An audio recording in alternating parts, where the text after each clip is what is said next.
What's up, guys? Welcome back to the Avahi channel. I'm Kris from Avahi Design, and today I'm going to be showing you how to add products to your WooCommerce store. Let's go ahead and hop in.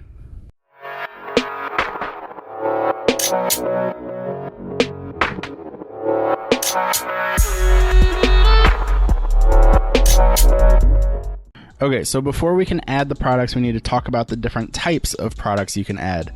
So there's a simple product, there's a grouped product, a virtual product, a downloadable product, an external or affiliate product, and a variable product. There's also other types of products that you can add based on other subscriptions that you're using, like WooCommerce subscriptions or WooCommerce bookings. There's a bunch of different plugins that you can use to add different product types.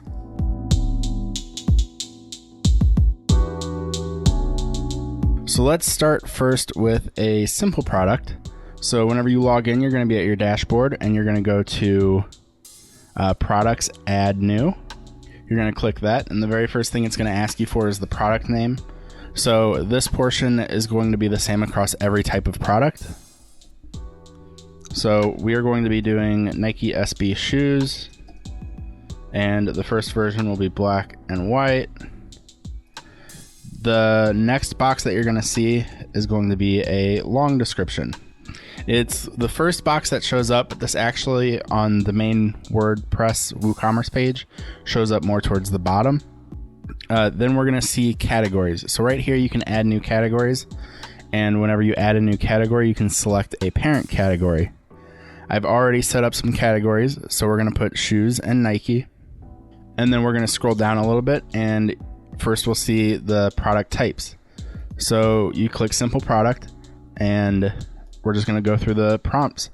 So the regular price, let's say that's $70. The sale price, maybe we don't want to put a sale price right now. And then inventory. So you can set different stock statuses. You can decide whether to do it at a product level or if you just want to set whether it's in stock or not. Kind of depends on the back end of your store in general. Shipping. If you are using any plugins like WooCommerce USPS plugin, anything that's going to automatically calculate the shipping for you, you are going to need to enter in a weight and dimension. That's the information that the plugins use to accurately give you a shipping price. In this case, I'm not going to put anything in because we're not actually shipping it, and we can just say that we're using a flat rate shipping price. The next thing is going to be linked products. So there's upsells and cross sells. It just kind of depends on what you want to show up on the page. You can pick a couple different products to add there. We don't have anything yet, so I can't add anything. If you don't want them to show up at all, you don't have to put anything. The next one is attributes. On a simple product, attributes don't really matter that much. You can add them if you want, but all they do is show up on the front end. They don't actually add any functionality to the product.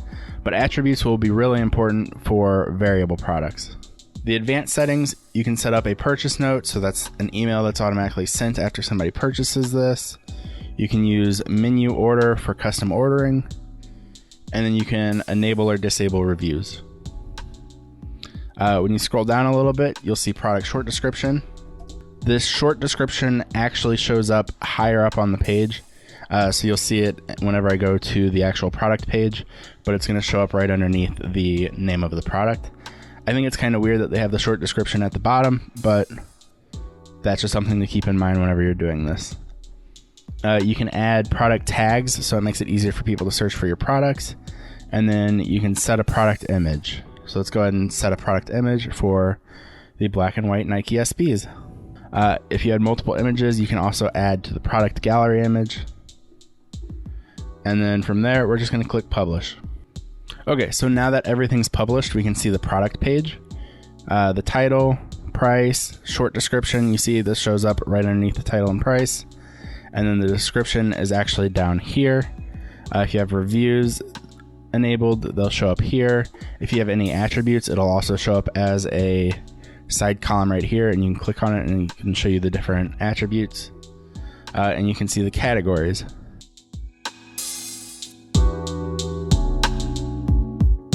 You'll notice that next to the simple product, there's two checkboxes, one being virtual and one being downloadable.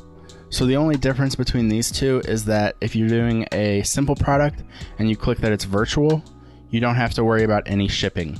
So a virtual product would be something like a service or something where you're not shipping it to your customer. And then a downloadable product opens up a whole new field for you on your general tab that lets you add files and lets you set download limits and download expiration. So you can set up a file that whenever they pay for it, they can download that file.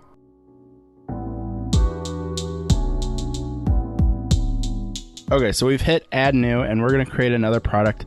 This time, let's go ahead and do a variable product. So let's do the Nike SB shoe again. We're going to call this light blue. And then now that we get down to the product data, we're going to click a variable product. Most of your products are going to be simple or variable more than likely. So the inventory is the same as before, the shipping's the same as before, the linked products are the same as before, but now we have attributes and variations. And the attributes are very important because that's how we create our variations. So let's go ahead and create some attributes. Let's do size.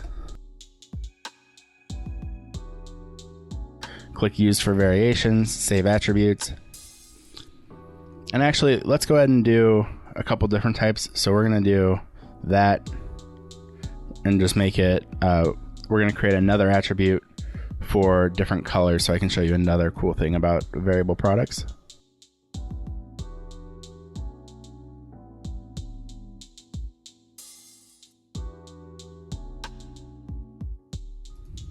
Okay, so now you can see that we have two different attributes set up, colors and size.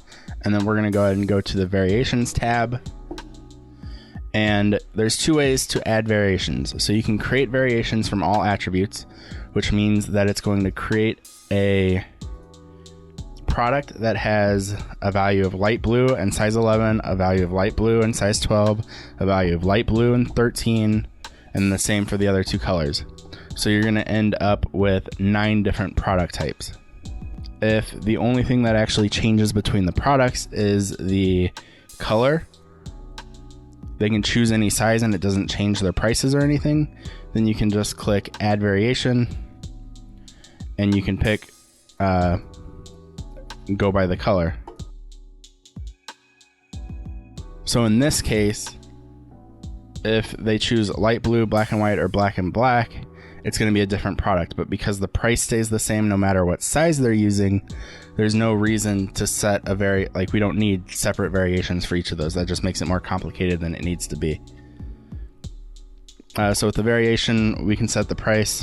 Maybe we just want it to be 70 for all 3.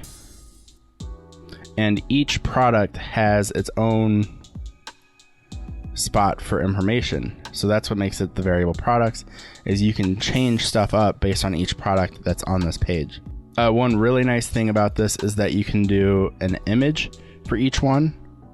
So this is the black on black.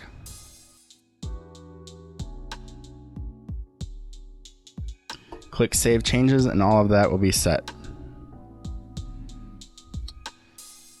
And then you can also set a product image. That would be the main product image that shows up. It doesn't have to be anything specific. Okay, so let's go ahead and publish this and take a look at this product. Okay, so now that we're on this product page, you can see that we have a couple different options that we can choose. So we can choose whatever size we want, and then we can also choose what color. And whenever we choose the different colors, it changes what image is showing. And then of course down here, it shows all the different attributes that are available, the description, the reviews, and it is pulling a related product because it's similar. So that's a variable product. You can definitely play with it. You can get really complex with these. You can have 100 different variations, all with different settings for each product. You can really get creative and spend a lot of time working on this. It can get very complex very easily. I recommend if you are doing variable products to kind of map it out on paper the way that you want to do it, because when I first started, I was doing a variation for each color, each size, everything. So I'd have 100 variations, and I'd have to change the settings for each variation. But in reality, I only needed like 3 because, there's only, say, 3 colors, and all the other information is going to be the same. So just kind of try to map it out on paper the best you can so that you know the best way to create these variations, because you don't want to create too many variations that can slow down your site.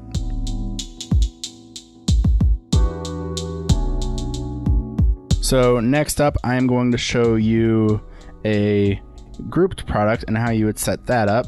So all the other information is filled out regularly: long description, short description, put in an image, set your categories, set your tags, all of that's usual. And then with product data, we're going to click grouped product, and you go down to linked products, and instead of upsells and cross sells, you'll see grouped products. And then you can only do this with a simple product, so you can't use variation products. So we're going to pick our 2 simple products, a black on black shoe and then a black on white shoe, and we're going to group them. We don't need to change anything else, and we'll hit publish. So whenever we looked at a grouped product page, it's a little bit different from a normal simple product. You can see that there are 2 different products showing, so you can change the quantity on each. They need to be simple products, but you can group them together in an order. So maybe 6 drinking glasses if you want to have like different variations so they can mix and match what kind of drinking glasses they want. If it's something similar, I'd recommend putting them together like this.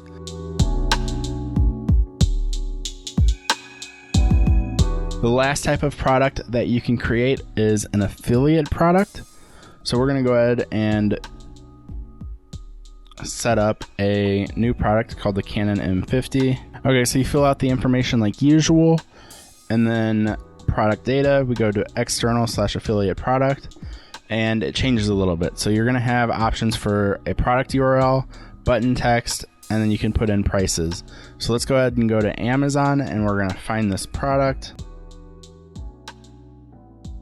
Okay, so I found the product that I am wanting to sell on my site. So I go ahead and take that URL, and we go back to our test page. Button text, we're going to leave that regular. The price was $5.99, so we're going to go ahead and set that up, $5.99. So if we publish and go take a look at this page. Okay, so now you can see what an external or affiliate product looks like. You still get all the information that you want to put in there, and you can even put the price, but instead of saying add to cart, it's going to say buy product, and then it takes you over to the link. So essentially you're just replacing add to cart with a regular link button. Okay, so that is how you add products to your WooCommerce web store. If you enjoyed this video, go ahead and hit like and subscribe, and I'll see you guys next week.